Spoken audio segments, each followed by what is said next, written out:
Wednesday evening, November the 9th, 1965, at 5:28 p.m., was described at that time as the most massive power failure in history. It was the day that the lights went out in New York City. 800,000 of those people were stranded in the darkness of the New York City subway system. Now, to evacuate the subway system was really scary, especially for those stuck over or under the East River. Now, some were assisted out by walking along the catwalks, but others chose to wait it out rather than walk through the mud and rats in the subway tunnels. My wife's nightmare is to be stuck in an elevator. How about an elevator that's pitch black?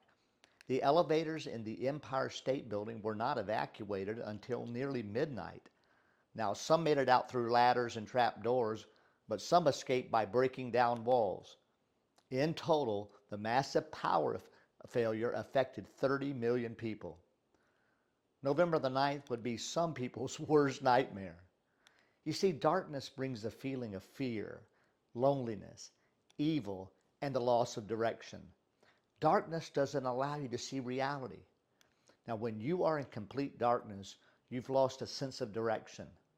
Now, when the Bible talks about darkness, it refers to sin, evil, ignorance, and a loss of direction. In Matthew 4:16, it states, "The people who live in darkness have seen a great light.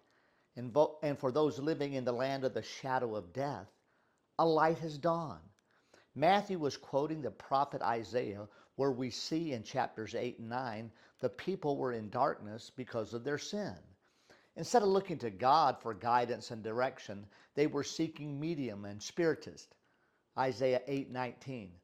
And as a result, the passage says they will wander through the land dejected and hungry. It says they will look toward the earth and see only distress, darkness, and the gloom of affliction, and they will be driven into the thick of darkness. What an accurate picture of our world today.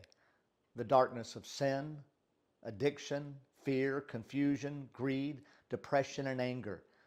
And what do? We look to our own counsel and ideas. We put our hope in people, or maybe our hope in political systems. We look everywhere for solutions but to God, all to no avail. We are still really walking in darkness. But praise God for the great light who comes to dispel the darkness. Now, the same New York City that was at one time engulfed with darkness is also a city known at this time of the year for its lights. Now, there's no place I would rather be than in New York City at Christmas time.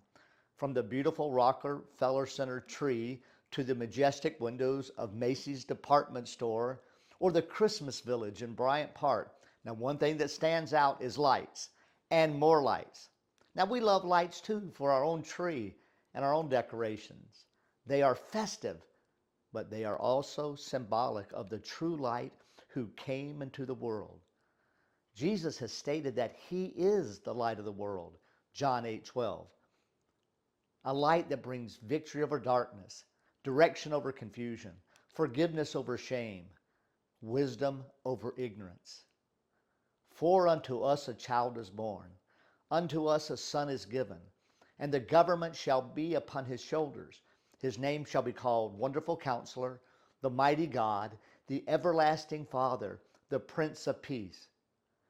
At this season, maybe we be lesser lights in the Christmas time, pointing people to the light of the world, from one story at a time.